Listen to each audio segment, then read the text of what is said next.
Hello, everyone. Welcome to the Pre-Diet Podcast. I'm your host, Allie Virtue. I'm a functional medicine nutritionist and the owner of Parkside Nutrition. You know, this podcast is all about teaching you the tools about food, fitness, so you can create a truly sustainable, healthy life for you, whatever that may look like. And today this is probably one of my favorite interviews so far. It is with Maeghan Egli. She is an IFBB Pro Bodybuilder.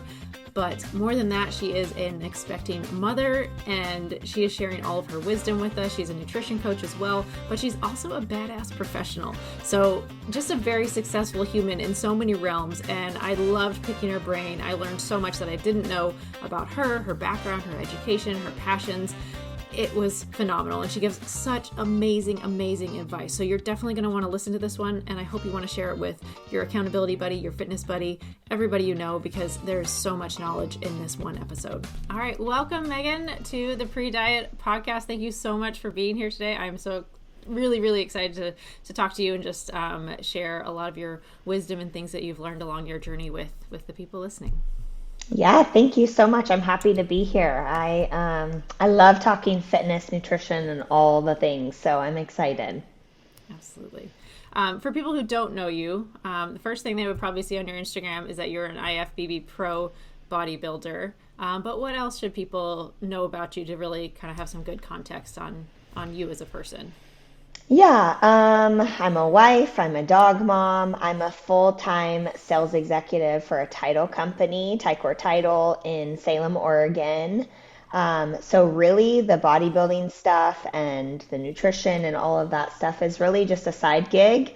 My full-time job is at Ticor as a sales executive. So that's a little bit about me. I like to read. I'm also 6 months pregnant. So that's a whole new thing too. So that's amazing. Yeah, the side hustle is pretty strong, being not just a bodybuilder, but a pro bodybuilder as a side thing. That's a pretty intense hobby.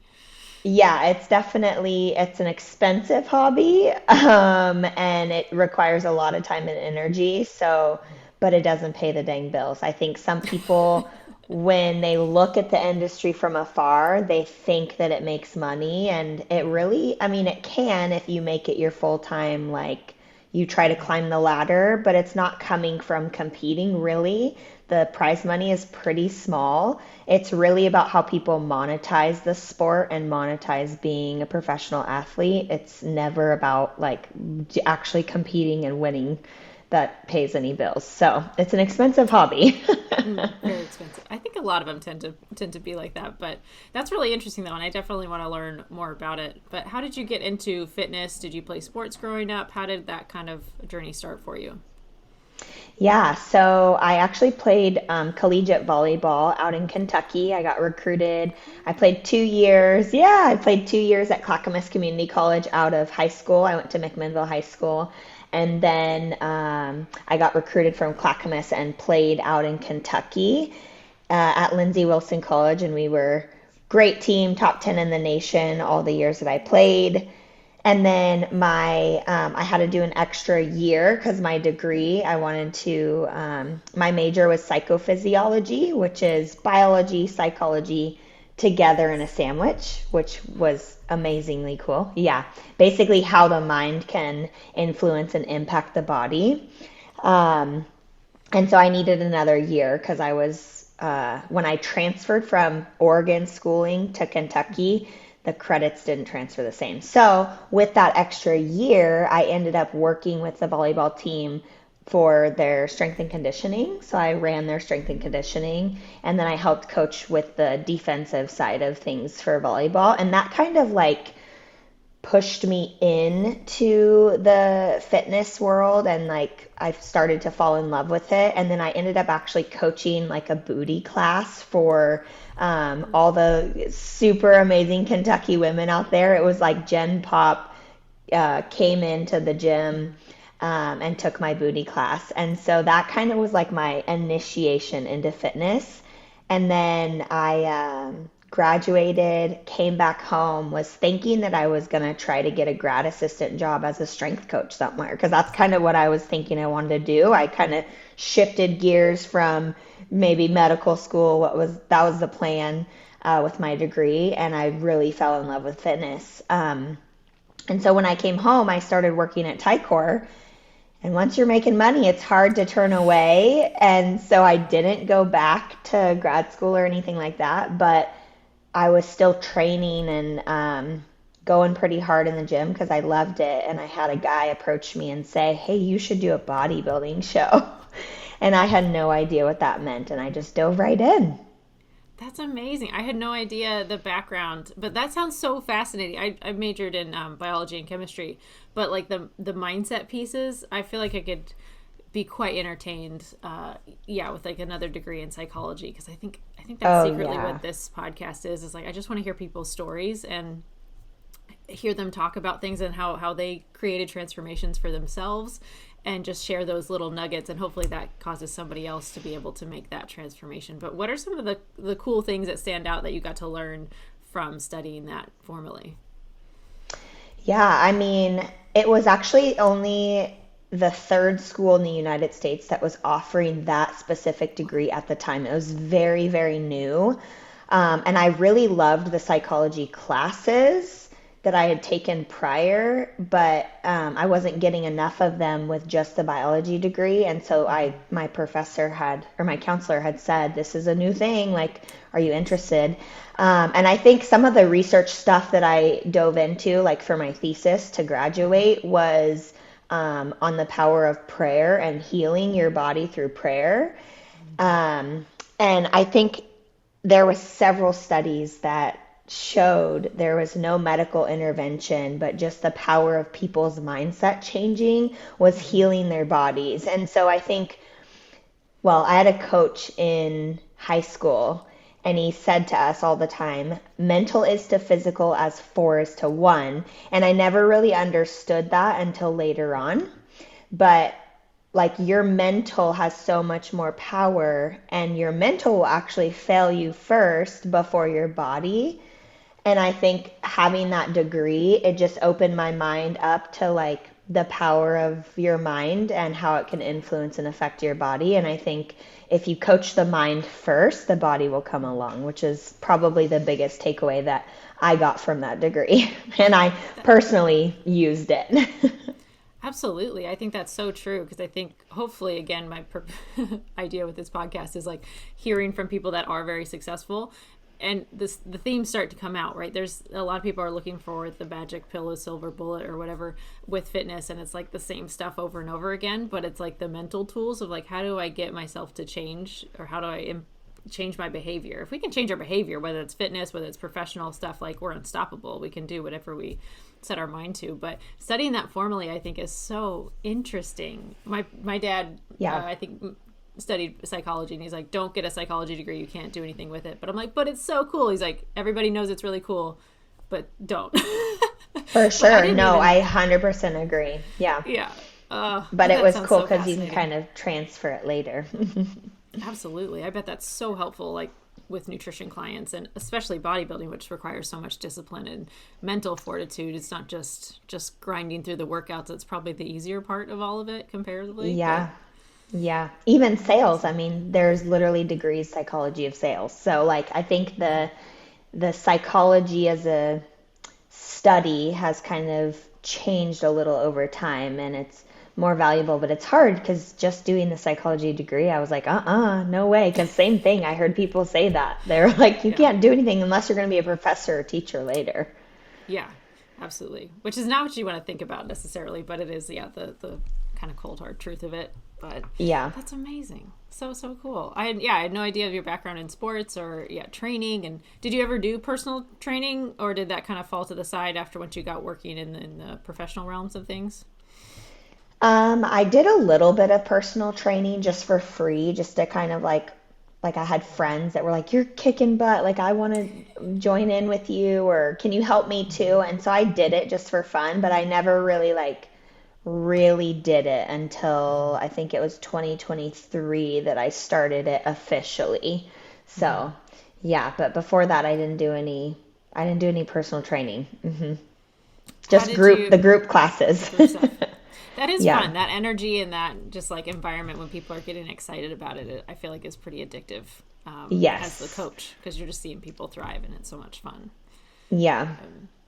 So once you did that first bodybuilding show, was that kind of it from there and just kind of dove into it as like your new sport since volleyball was over? Was that your next thing? Yeah, I mean, I did my first show, and if anybody know, I'm gonna assume not a lot of people know I a don't lot about know. the Yeah. bodybuilding industry, right? So, um, when you go in for your first show, basically, like, if you win your class, which is like your height division for females, bikini, that's great. And then if you win your class, you go in for what's called the overall, which is like basically you beat every height class and won the whole show. So I ended up doing that on my very first show, which is pretty rare to do. Yeah. And so I think the fact that I was successful early on, like right away I won. And I had people telling me backstage, like, you're qualified for nationals. And I had literally no idea what any of that even meant. And so because I was good at it in the beginning, I think it kind of pulled me in. And then I was hooked. And then I did a second show and I did the same thing. I won the whole show, won the overall, which again was very rare. And so I was like, ooh, I think I really like this. And I loved the fact that with bodybuilding, it is so mental. Like your body matters 100,000%, of course, but the days where no one is watching and it's you just holding yourself accountable, it's very mental, and it's how are you showing up for yourself today. And it's not necessarily, yes, you're competing against other people on stage, but really it's that daily like grind where you're winning every single little thing throughout the day. And that's kind of what also hooked me, is I loved that it was so challenging and you could still have little mini wins all the time. Absolutely. How do you become pro? Because there's bodybuilding, right? Is that like the amateur, and then there's an IFBB Pro is like obviously Yeah. another level. Yep. So there's the NPC, which is the amateur level. And the way you climb the ranks is, so at an NPC show, you would have to win your class or win the overall to get qualified for a national show. And then you would go and compete in national shows. And depending on the show, a lot of times you have to either win your height division, and this is for bikini. I'm only speaking on bikini. Other divisions sometimes do it differently. But you'd have to win your class at a national show, or some national shows you have to place first or second. And then once you do one of those things, you're considered a pro. So you get your pro card. And they actually just updated the rules this past year, where if you don't compete in a pro show within 3 years, you actually lose your pro status and you have to go back in. Yeah, which has been a little controversial, but Yeah. yeah, so you would lose your pro status. You have to go back through that circuit of amateurs and national shows, and yeah. But once you get that pro card, as long as you're competing, you can hold it forever. And the crazy thing is, actually, if you get your pro card in bikini and you decide you want to try a different division, like say I wanted to try, there's a new division called Fit Model. And if I wanted to go compete in Fit Model, I would compete as a pro. Even though I didn't get my pro card in that division, you can compete in any division as a pro at that point. Interesting. Yeah, it's very strange. That seems harsh taking your pro card if you don't keep competing, because it's not a part-time hobby. It's every every day of the year.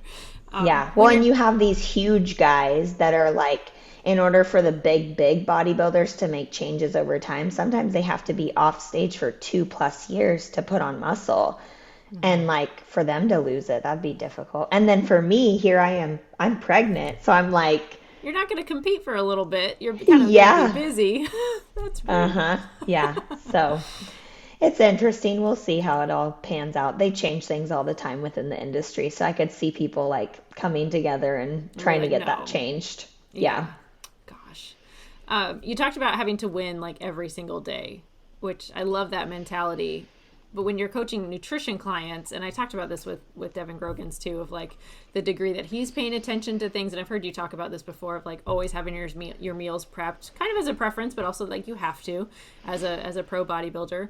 What are some examples of like things you have to pay attention to as a professional bodybuilder versus like your nutrition clients? Because I think a lot of general population people kind of tend to hold themselves to kind of higher standards than necessary if they're just generally wanting to be fit and healthy. Yeah. I think I learned this a lot through the years of competing, that not everything really matters that much until the very end. Like, I think as a bodybuilder, when you're competing at the highest level and you're trying to get super, super lean, like the last 6 weeks, 4 weeks, you have to be 110% on when it comes to nutrition. Like, literally, it comes down to even getting like a splash of almond milk in your coffees at a coffee shop. That's adding those extra few calories, because when you're dieting so aggressively for show, your coach might make just like a 50 calorie change, which is so small in the grand scheme of things. But honestly, I could eat 50 calories if I have a freaking mint at my work. And so, like, you think of those things as a competitor, but with like Gen Pop, I call it, like my regular nutrition clients who are just trying to like make healthy choices, and even still some want to lose weight, there's like a variance that you really can have with like 200 to 300 calories. Like, you don't have to be as dialed in and crazy, because it's more of like overall weekly kind of thing, and everything kind of, it balances out. Whereas competing, when you're trying to get like that last little hair of fat off of your body, you have to literally think of everything, how many times you're blinking throughout the day. It's crazy. None of that matters when it comes to like, hey, I just want to lose some pounds, like just for regular general health. Like, it's such a different polar opposite. So general pop can probably take a big like sigh of relief, chill pill. Like, we're looking at the week. We're not needing to get super dialed in with that stuff. And Aware, it's really about, yes. Like, and I don't want this to be like, oh, you can kind of like barely keep track and yada, yada, yada. But it's more about like consistency over time versus being literally perfect. Bodybuilding, you have to be perfect every day to get that extreme level of leanness. I mean, these people have shredded 8-packs, and it's not healthy to sustain that over time. And so with Gen Pop, it's like, yeah, chill out, like just be consistent. What you do most of the time matters the most. It's not necessarily like how perfect are you every single day. Have you ever struggled with like, because your body goes through such changes, which I think is also why it seems very harsh to like make you keep competing, because like you said, like staying that lean and doing that process, even if you don't stay that way, doing that process over and over again is like tough. But I also would think it would be really tough mentally if you have this image of like, this is stage ready. And even if you know, like the purpose is to gain weight and gain muscle outside of competing season, how do you handle that mentally when like part of the year you look like this, and then part of the year, you know, you might gain X pounds because that's what your healthy weight is? Totally. My very first few years of competing were a lot harder. I think I got better every time. Every time I dieted down, and then we call it a reverse diet, so strategically increase the food without putting on unnecessary body fat. Every time I did that process, not only did I get better at the process, because in the beginning, you don't know leptin and ghrelin, the hunger cues and the full cues in your body. You don't know that they are completely wrecked after bodybuilding, because you just don't, a lot of people don't educate bodybuilders on that process. And so after my first few shows, I would gain 30 pounds post show too fast. Not that 30 pounds is bad or too much on my frame. It was just too fast, so that, you know, it's wrecking your hormones. It's wrecking like basically the next time you want to diet. And so I think as you go through it and you diet down and you come out of it, you get mentally better. And I started to get to the point where in my really lean phases, I just appreciated what my body was doing in that moment, you know? Like I was proud that I was able to sustain certain workouts and my energy wasn't completely in the tank. And then coming out of, because it's like the reverse of what you're taught all the time. It's like you're gaining weight, but it's a good thing and it's on purpose. I focused on what are the things that I really loved about my body and what it was doing, not physically at all, but what it was doing for me outside of being super lean. So I had so much more energy. I was way more focused. I was super strong. I love feeling strong in the gym, feeling strong again, like sex drive, hormones, all of those things are good when you have more body fat on you, especially as a female. And now being pregnant even, I think a lot of women struggle so much seeing their bodies change being pregnant. And I think bodybuilding has attributed so much to my mindset around my body that like I'm really not struggling with like getting a belly. Yeah, which is I know it is so rare and it took work. That's the thing. I don't want people to think like, oh, she's just one of those people that just doesn't care or whatever. It's because I've done bodybuilding for a decade and seeing my body go from super lean to not super lean and having some of that body dysmorphia, you get better every time and starting to appreciate like, what am I super happy that's not physical with my body right now? Like, what is it doing for me? And I think that made it a lot easier over the changes physically. That's amazing. Yeah, because I know like women in general, like we have those phases or those tendencies to be like, oh, well, I hear this all the time, which now if you say it out loud enough times, it sounds silly of like, oh, I just want to get back to my like high school weight or whatever. And it's like, I don't want to look like a 16-year-old. Yeah. Like I like looking like a full grown woman. Yep. Yes. But everybody says that. And I hear guys say that too, but it's like, be honest. Do you want to be like that lacking in muscle like you were in high school? Like, there's other things to strive for now, but I think that's so important, just having that appreciation of what your body's doing for you. Yeah. And I mean, it was never talked about in high school. Like you hear girls and they're like, oh, I don't like my this, I don't like my that. And oh my gosh, if I knew in high school, like you can literally build the body you want through strength training and nutrition. That is the coolest thing ever. Like, I feel like we should be telling everybody about that. Like, you don't like your legs, you can change them. You don't like your arms, you can change them, which is so cool. Like when I have clients and they get like attached to the body or they're like, I don't like how I look right now or whatever. I'm like, it's a good thing we wear a different body every day. Like next year, you're not going to be in the same body. Even if you change nothing, our bodies just change.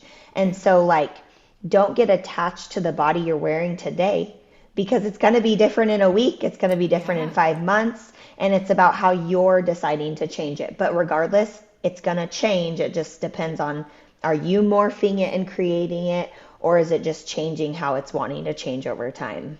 Oh, that's such a good message. Because like, when we talk about like, we should focus on the things you can control. We can't control aging to an extent, like time will pass, but you can change. And that's why I think nutrition is so cool and why I kind of gravitated towards that over medicine as well. Of like, you eat every day. Hopefully we exercise multiple times a week, if not every day. And like, those are totally within my control.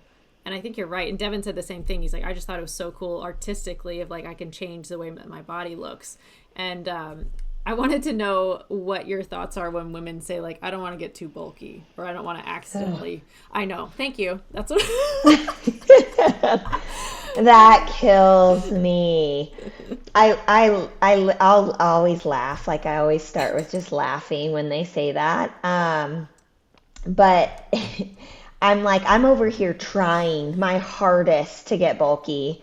I've tried for years to get bulky. Like, It is not easy. You're not just going to sneeze, pick up a weight, and you're going to be Arnold. Like, it is so hard.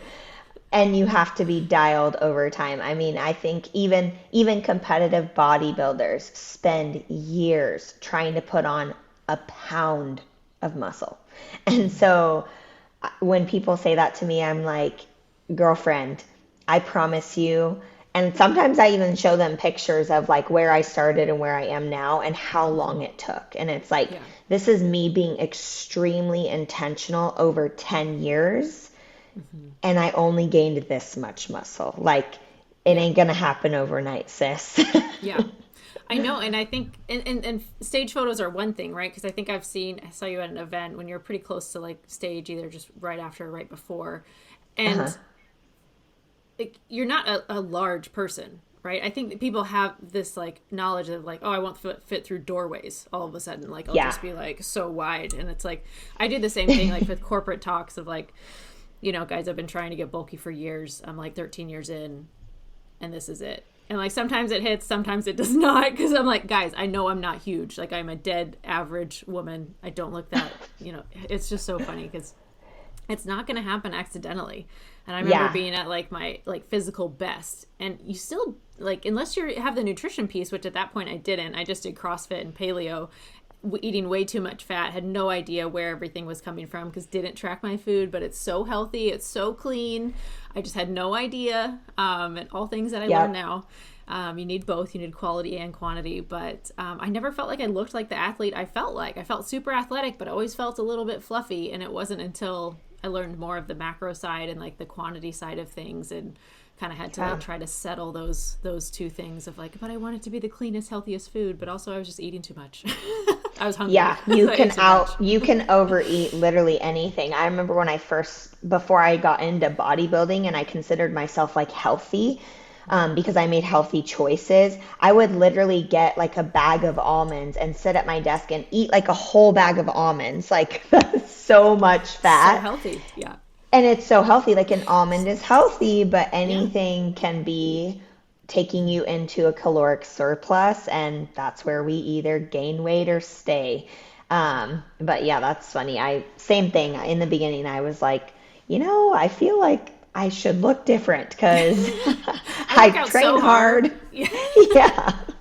And I have clients too that are like, I think this is a common thing in clients is they think they can like outwork the diet that they had. Or I'll have a client, just a couple of weeks ago, I had a client check in and she was like, yeah, I like overate 2 days. Like, I had birthday celebrations, which enjoy your birthdays, please, you guys. Like, Yeah. that doesn't count. It's one day of the year. Same with holidays. But anyways, she like overate a few times throughout the week. And she's like, but I increased my cardio for like 5 days of the week. And I was like, I don't want you to start associating those two together because, first of all, your activity when it comes to like what you're burning throughout the day, it's like 10%. It's literally so tiny. What you do activity wise is only accounting for 10%. What you do like blinking and stuff actually counts more.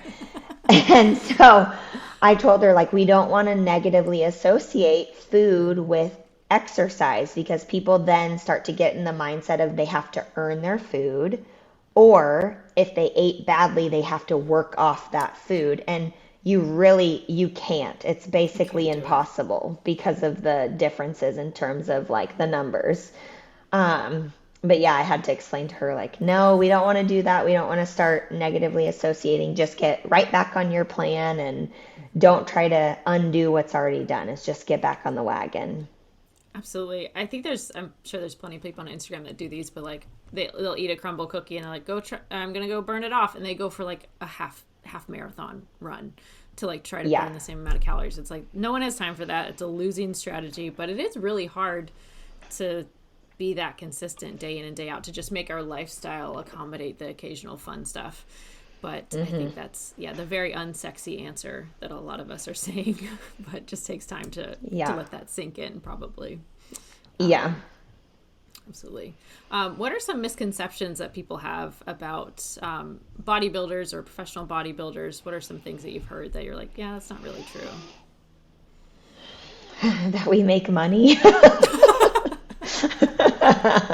Yeah. That we don't like food, that we don't enjoy eating. Like, let's see, what else? That we I mean, this is hard because I feel like sometimes I'm an anomaly in the sport, but I really love just the day in, day out training and like Mm-hmm. the stuff besides the day of show. Mm-hmm. And I think there's a big misconception of like, oh my gosh, we just love to get on stage half naked and like flaunt ourselves around and have all the attention. But it's like, it's so much deeper than that for me. Um, I think that is a misconception though, is like that all of us do it for vanity purposes. Mm-hmm. Yeah, but I don't know. I feel like there's tons out there, but It's I okay. don't pay attention to a lot of them. That's But yeah, those yeah. are probably a couple that I would say. That's awesome. This is obviously, like you said, not a part time hobby at all. How do you take those challenges on with a partner? I feel like quite often when I'm talking to nutrition clients, like if their partner isn't on board, or even if they're generally healthy, but occasionally kind of facilitate some derailing of positive habits Yeah. or things like that. How do you navigate that with your partner, and what advice would you have for couples supporting each other through a health journey? Oh my gosh, I love that question. I think in the beginning it was really, really hard. And it was hard because my husband and I, when I very first got into bodybuilding, we were just starting to date. And so he even told me like later on, he's like, I knew that I wanted to marry you because you and I got through that really hard season of you dieting to an extreme level. But over the years and over time, we've gotten so much better. And I think just as having the conversation about why you're doing what you're doing and your goal. And I think if you're in a committed, healthy relationship, your partner is going to want to support you in whatever it is. And Mm-hmm. so if they understand the why behind it and like truly what your goal is, they're going to be supportive. So that first and foremost. And then the other thing when it comes to like bodybuilding and competing or even dieting is you are your own person. You are making that choice because you want to make a change. It is not your spouse's thing. Like, if he doesn't want to do it, like, that's on him, and you made that choice for yourself. So, to put accountability on somebody else, that's like the whole old saying of like, if everybody else is jumping off a cliff, are you going to jump off the cliff? Well, no, because it doesn't serve my goals. Like, Hope not. right? So, yeah, like in the beginning, my husband, he would, and still, even today, like he literally it was the day before show, he got a burger and fries, came back to the hotel room, was eating it. Maybe year one, Megan would have been like, ugh, like, why are you eating that in front of me? You know? But Yeah. then after, it's like, do you, babe? I'm so happy you're enjoying a meal. I'm choosing to do this. And Mm-hmm. so that doesn't align with my goals, but that doesn't mean you have to suffer too. Like you Mm-hmm. didn't decide to do a bodybuilding show. I think it's just massive accountability and then also your spouse knowing your why and being able to support you because 100% he's right there like you got it, babe. You can eat just that chicken and veggies. I know it's for the day. Like that's first call outs right there. Like That's just amazing. supportive. Yeah. That's amazing. That's amazing. Because it can be tough of like, Ben, I have this happened once where someone bought like a 3 month package off my website as like a gift to his wife and then called me the next day Mm. of like, that didn't go well. Can I get a refund? And I was like, Because it was his yeah, choice. yeah. I'm sure like well intentioned of like, she'd been talking about it for a while and here I want to support you. But yeah, not the way to like initiate that probably like have a Yeah. conversation first, but I love that it's not like, yeah, Megan, you really need to lose some more weight. It's like that show day, it's race day, it's your competition, it's what you're striving for. But I think that is hard to do. But I love what you said. It's kind of like extreme ownership, right? We can have preferences, but it's a preference. For I would prefer my spouse to be, 100% maybe dialed in with you, but that's a preference. That's not something you can control. Like you said, he's his own person. If he really wants a burger, like you've chosen a different path or a different competition to sign up for. I think that's really important Yeah. because I see so many people just kind of use it as an excuse. It might be a fact of life, but it's like there's more within our control. Like he can have a Yeah. burger, you can have a salad, or whatever it is. Like what you're choosing is still there's still other options. Yeah, and I think, I mean, we're in a culture where, I mean, every culture, I swear, is it's very food focused. And I think we're grown up and raised to think that food is a communal thing, like it, especially with your spouse. It's like you go to a meal, you eat a meal together, but nowhere in the rule book does it say what you're literally eating has to be the same. It's about the time you're spending with the people around you and how you're communicating during the process. So it's so much more than just food. So I think using it as an excuse of like, oh, well, he got pizza, so I had some slices, even though that doesn't fit my goal that I discussed with you in the beginning. It's like, okay, well, who signed up? Was it you or him? Yeah. Like, Yeah. He and me might have different goals. How do you coach clients through that? Because it's one thing, I think, to, like Jared will say, yeah, it's my responsibility to feed himself, regardless of what's going on. It's like, I have special food requirements, like I have to feed myself, which I really appreciate. And the same thing, he's never been like, Allie, you can't have rice, or Allie, you can't have these starches in the house because like I can't tolerate them very well. He's always, owned that piece. But how do you help clients through those dynamics in their relationship or those social situations where, yeah, it's your birthday? How do you find what is truly sustainable for that person? Because it could look different depending on the person. But how do you help them find that kind of level? I think, it's commonly heard or said, like the diet or the plan that works the best is the one that works for you. And I think just being really upfront in the very, very beginning, not waiting 5 months in, but like in the very beginning when clients are starting with me, we discuss like, what do I need to have every day? What is something that I really like to eat? Or is my last meal with family and it needs to be like flexible and I need to have different options. I think just communicating, if you're hiring a nutrition coach in the beginning, with what actually fits in your life. Because if there's too much resistance, like to get there, it's not going to stick and it's not going to be long term. So creating things that are sustainable over time. And that means being really freaking honest with what your day-to-day looks like. Like, I think people get in this mindset of like, I'm going to lose however much weight, or I'm going to start a diet and I'm going to radically change my life to do it.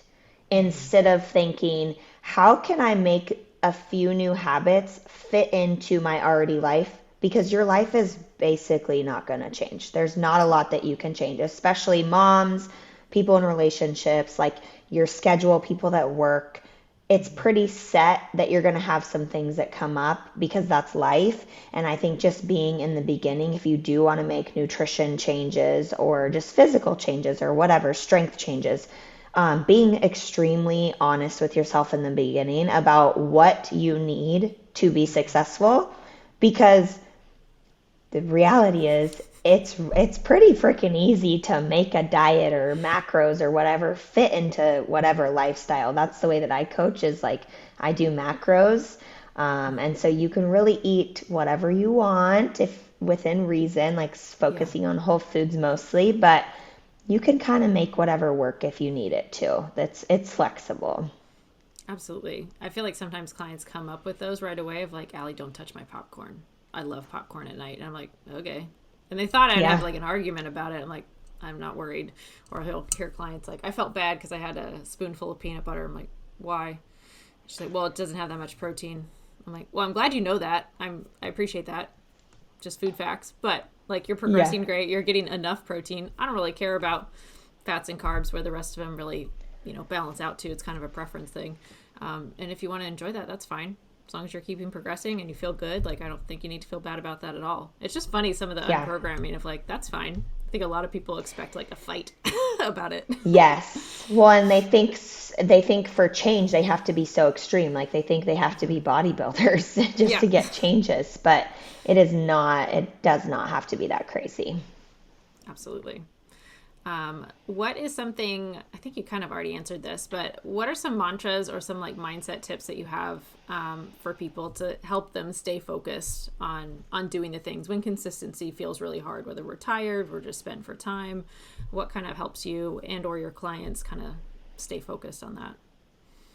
Yeah, I think, like I said earlier, I think just what you do most of the time matters the most. It's consistency over perfection. and building things as habits instead of relying on like the whole motivational thing or energy or whatever, because that is so fleeting. It will never last forever for everybody. You're gonna burn out. So I think just trying to focus on building certain habits that you want to keep in from day to day. And yeah, just knowing that no one is doing it perfectly. Even bodybuilders mess up. But what you do over time, long term, really creates change. So I try to get people to kind of take the pressure off and try to focus on like the little daily wins. Absolutely. If people had to pick 3 habits, what do you feel like are probably the most core habits to get them feeling better? Maybe some sustainable weight loss, but like it gets them moving. What 3 habits would you say, hey, focus on these things that you can do each day? Yeah, movement, you just said it. We are a sedentary bunch, especially in the US. So I think trying to move your body every single day, and that does not mean you have to go sprint. Like I think people hear movement and they're like, oh, I hate cardio. And it's like, so do I. I hate cardio and I'm a bodybuilder. But like going on a walk outside or riding a bike or anything that you enjoy doing, just moving your body at least 30 minutes a day is going to be huge for a lot of people if they just add that in. Trying to eat more protein and more to everybody is going to look different. I like to say try to add some sort of protein into every meal that you're eating a day. That's like the easiest start. If you dive deeper, then 1 gram per pound of body weight or goal body weight, but that's bodybuilder side and nutritionist. But eating protein with every meal. And then drinking water. Like if I have to cut out I have 5, but if I have to only say 3, I would say those are my top 3, like movement, protein, and water. Because a lot of us, we overeat because we're actually thirsty. A lot of us are running around really dehydrated. And our body is mostly made of water. So give it water so that it can function properly. I mean, digestive system, our skin, all of the things come from being really hydrated. So those are probably my top 3. If people want to start to see some changes without going crazy into the weeds of things, increase your protein, move your body, and drink more water. Awesome. What are your other 2? Veggies in every meal, like fibrous veggies. And then what was my other one? I want to say strength training, but I feel like that's not one of the 5. If I say them in my order, they always stick, but now I'm drawing a blank. So no worries. We'll just say it's those 2. Strength training, so lifting weights, and then veggies with every meal. Awesome. Yeah.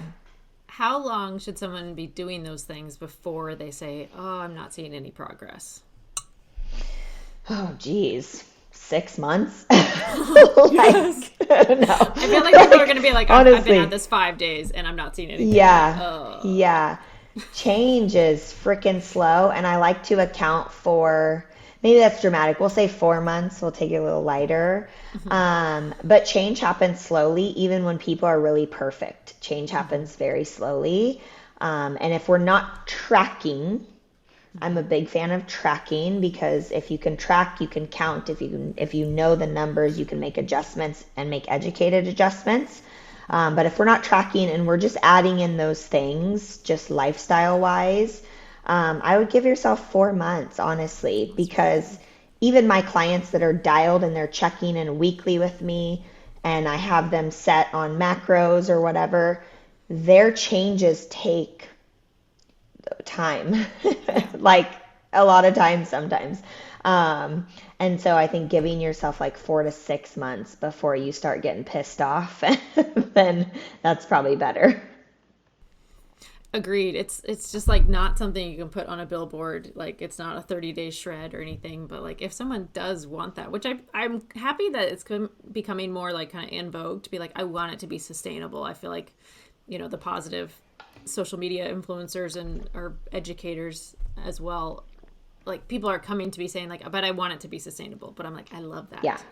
But then I know it's actually educating what that means. And it is really frustrating. Like I've been at this 6 months of like, been at this 13 years and I don't, automatically look like a bodybuilder by accident. Yeah. Like it takes so much intention to do that. But what's the most fun part of being a coach and helping someone create that transformation for themselves? Probably just seeing them do things they didn't think they were capable of, especially when it's like, I have a lot of clients that are nutrition clients only, but they still like go to the gym, they work out, they do classes. And it's super cool when they're reaching out to me and they're like, oh my gosh, I just hit a squat PR. Like I'm super strong in the gym. And it's like that, hearing them do things that they thought they could never do, especially with just changing something like their food that they're eating every day. I think hearing clients break barriers and like just build that confidence that they can do something that they said they were going to do. I think that bleeds into everything. Like hearing a client be really just proud of themselves and be like, hey, I said I was going to do this and I've been doing it. That's so cool. And it makes me super happy. Yeah. That's amazing. Kind of piggybacking off of that, what do you listen for, or what sticks out to you when clients, you know they have it, like this person's going to be doing this forever, like I know that these habits are really sticking? What kind of, I don't know if it's a phrase or like what sticks out to you, be like, okay, this client's got it, I'm not worried about them? I think when they go on vacation, honestly. Good one. Yeah. Yeah. When clients go on vacation and I tell them, I'm like, hey, don't think about it. Like, I want you to enjoy your vacation. I give them the little 5 things, like try to hit protein and eat your veggies, drink your water, move your body. And when they come back, scale hasn't changed. They weren't tracking or like whatever, but they were like, I just really wanted to move my body and I wanted to eat protein. So when they make those changes, like on vacation or when they're kind of out and about, like I had a client that she was gone all day long because she had her son had a baseball tournament. She didn't take her food because she didn't think she was going to be gone that long. And instead of like her past self would have been, oh, we're just like driving through McDonald's or whatever, getting something, she went to a grocery store and like got some.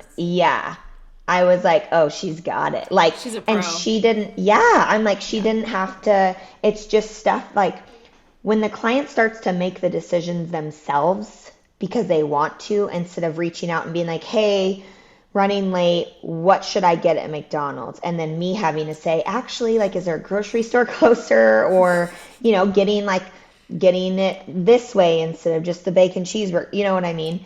I think when they start to make those choices without even asking, because it's how they're focusing on how they feel. Mm-hmm.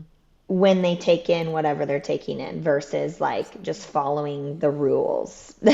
Yes. It's when people talk about like they fell in a hole and when they really jumped into the hole themselves. Like, oh, I had to go to McDonald's. I'm like, but there's Taco Bell right next door and they have the Cantina chicken bowl or something. Like, there's better options. Any effort I'm like happy about, like any like evidence of like some awareness or choice or intention is like, I'm looking for that. It doesn't have to be perfect, but like just that you took some autonomy over it. But awesome.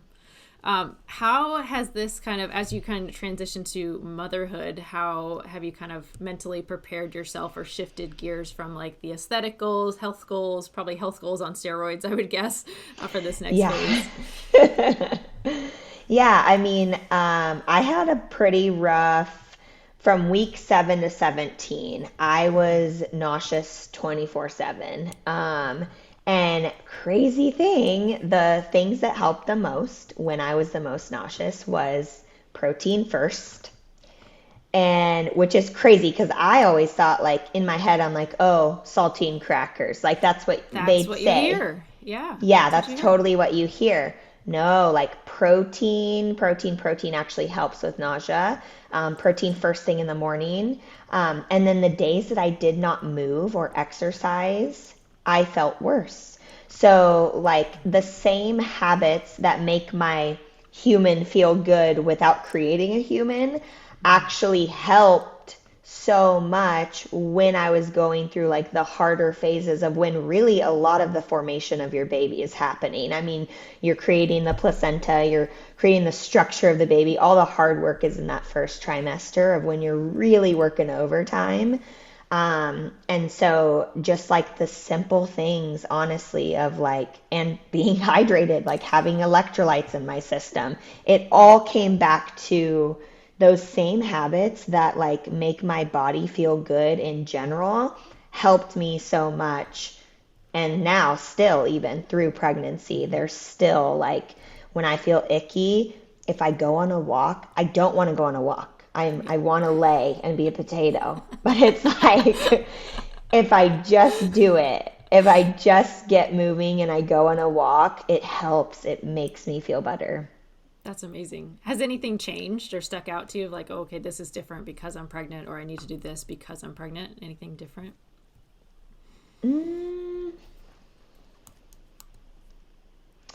Trying to think. I mean, exercising has been pretty the same.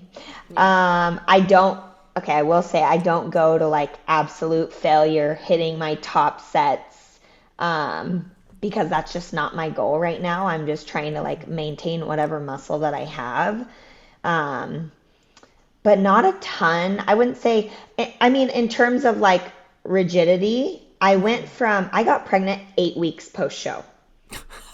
So, yeah, and we were trying, and we did not think that trying would work that quickly. So we feel very blessed. Like I understand there's so many women that struggle, and we were prepared for a year even. Like we were like, we got to buckle down. This could be a year long, and my body was just in a really good place, healthy and hormonally.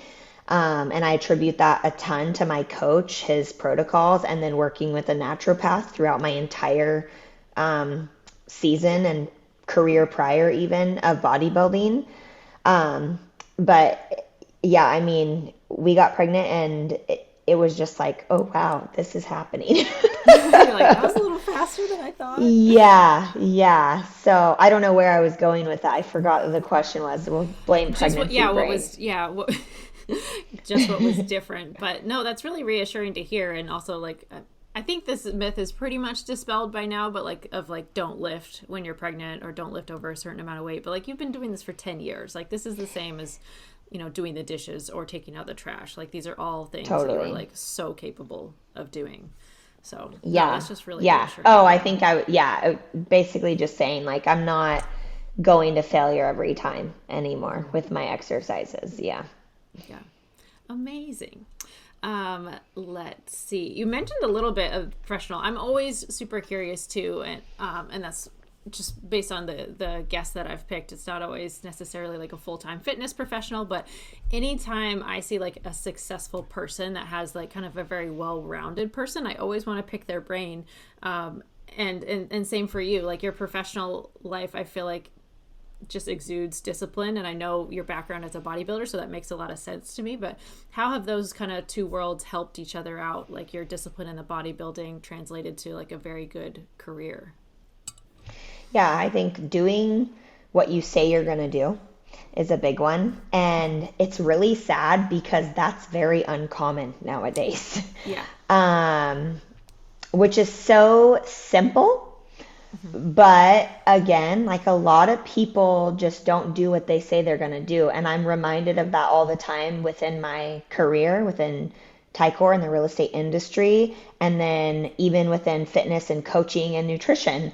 I think because I had to be so disciplined with bodybuilding, and if I say I'm going to do something, I do it, and it shows. Literally you're showcased on stage and your decisions show on stage.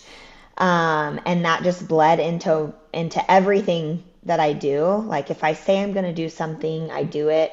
And I've always kind of been like that, but I think it got turned up to like an insane level when I started competing in bodybuilding. And I'm just pretty obsessive when it comes to success and doing what I say I'm going to do. Absolutely. I mean, that's a sport where like you can't pay your way out of it. Like it's your actions. Like I like to ride horses, and sometimes people say like, well, it's just the horse that does it. I'm like, well, yeah, you can buy a really fancy horse, but like a fancy horse doesn't mean it's an easy horse to ride, and things like that. But there's absolutely nowhere to hide, literally. with bodybuilding. Like your every Yeah. decision is just right there on stage. Yeah. And I think taking that ownership of like, if I ate the cookie today and I cheated on my plan and I get second place on the day of show, am I going to think back to like that one decision or those two decisions that I made? Were those the turning points? Was that the point where the girl that won first didn't have the cookie and I did? I think Mhm. so it makes you look really, it makes you take extreme ownership for literally Mhm. everything you do. And I think in business and in life too, the more you can just take ownership over yourself, your own actions, it frees up so much. Oh my gosh. Stop worrying about what other people are doing in your careers and just like, what can you do? What can you Mhm. focus on to be better? And it, yeah, it changes a lot of things. Absolutely. It sounds like to some it might sound like more extreme or more stressful or because it takes more discipline, but I think there's a lot of freedom in that because you stop looking at the barriers and you start looking, okay, like what is within my control? Like what are some possible solutions? Like you think outside the box and get a little bit more creative, and then those new options like you said about your client going to the grocery store, like we see those options all the time. But like when you're in the super norm, I call it like the lazy river of living in America, which is terrible. But like, it's super normal to look for fast food. I don't even see it anymore Yeah. as an option. I'm looking for the grocery Yeah. stores, and there are like true food deserts, like in the U.S. of like where it is really hard to find any kind of quality whole foods. But again, it takes kind of changing your filter of like how you view things to see other possibilities. Yeah, for sure. All right. Well, a couple of closing questions. One of my favorite ones is, and I didn't think this would be that thought provoking, but in kind of along those same lines of like, it's very normal to be not healthy in this country. It's very easy to not be healthy. And I think half the stuff that we've talked about and we definitely talk about with clients is like, you have to be okay with not being normal. But if you could change one thing in our culture that is very normal, and if we could change that to help the population as a whole be healthier, what would you like to normalize for people? That every group gathering does not have to have food at it. Wait, you're not Not going only to would see we your family just all, for the yeah, food? to eat, Yeah. not only would we save a lot of money, but holy crap, it takes the pressure off of if people are making dietary changes or they have dietary restrictions or if they don't like the food that's being prepared or whatever. It's like if we could just get rid of the fact that if we want to have a group something or like engage in conversation with other people, that there has to be food there. I feel Hmm. like I would get Yeah. rid of that. Yeah. Absolutely. One of my best posts on Instagram is just when I said like, can we just go for a walk to catch up with friends instead of having it to be around food? And I Yes. like that from because I see clients struggling with the food side of things, but also from you don't know people's budget. You don't know like that might be another added stressor on them, and they just want to Yeah. be normal and like so they'll put it on their credit card and try to figure out how to pay for it later and things like that versus like having just something that's so neutral and just very accessible, Yeah. whatever version that is for that situation. But I Yeah. love that. That's a great one. I say that all the time. So like you're going for the people, right? Like you like the people. Like if they Yes. choose food you don't like you're still gonna go, right? Because you like the people, hopefully. Yes. But So much awesome. pressure sometimes. Awesome. Well, lastly, what advice would you give to someone if they are just getting started or if they're just getting restarted on their health journey and they really want this to be like the last campaign, like they're truly, starting something for the last time and making these habits stick? What would be some advice for them? Be brutally honest with yourself in the very beginning about what is going to be sustainable over time. Like if you don't want to keep starting over, then stop picking the diet or the plan that doesn't actually work for you. Be brutally honest with what is going to work for you. And if that doesn't look like the most perfect whatever nutrition plan or fitness plan or whatever, if it doesn't look like that, it doesn't matter. It's about you as a bio individual and like what's going to work for you. And so I think if people would just be really brutally honest with themselves about what they need, with yes, we do need like some resist, like a little grind, it Yeah. doesn't change as hard. Um, but I think if you can make it a little easier on yourself and just be really honest with what you need, and do the small stuff first. Yes, Yeah. absolutely. Amazing. Awesome, Megan. Well, let's see. I know you have a lot to be excited about this next year. You said you're 6 months pregnant, so not that long Yeah. left. Not that I long. know it's crazy. I'm due in August, so it's August, right around the amazing. corner. Oh my Yeah. gosh, wonderful. Well, if people wanted to find more, what's the best place to find you? Do you have a website or is it Instagram? Where should you be I sending people? love Instagram. I'm on Facebook too, but I hardly, I'm bad there. I love Instagram. I share a lot on Instagram with fitness and my Tycor stuff. If you wanted to work with me on the nutrition or coaching Yay. side, I do programming and I do in-person training sessions for now, and online coaching. But the link in my bio on Instagram is an intake form, so you can go there. Awesome. I also coach group classes in McMinnville at Alpine Fitness and at Awesome. Gunner CrossFit. So if you Awesome. guys wanted to be in a group setting, and let me yell at you, then you can do Yes. that too. So Amazing, amazing. Well, I'll get all that linked in the show notes. And so everybody go follow on Instagram. And especially, I don't think we've had anybody from McMinnville. So that's great to add another kind of area and another resource for fitness for sure. yeah, Absolutely. awesome. Well, Awesome. thank you so much, Allie. Of course, of course. Thanks for joining us. All right, guys, I hope you liked the episode. I had a fantastic time talking to Megan. If you liked the episode, if you learned something, please like this video if you're watching on YouTube, subscribe to the channel, follow on Spotify, Apple Podcasts, wherever you are hearing this. Make sure you follow us on socials. I will link Megan as well so you can follow along with her, reach out to her if you're interested in working with her.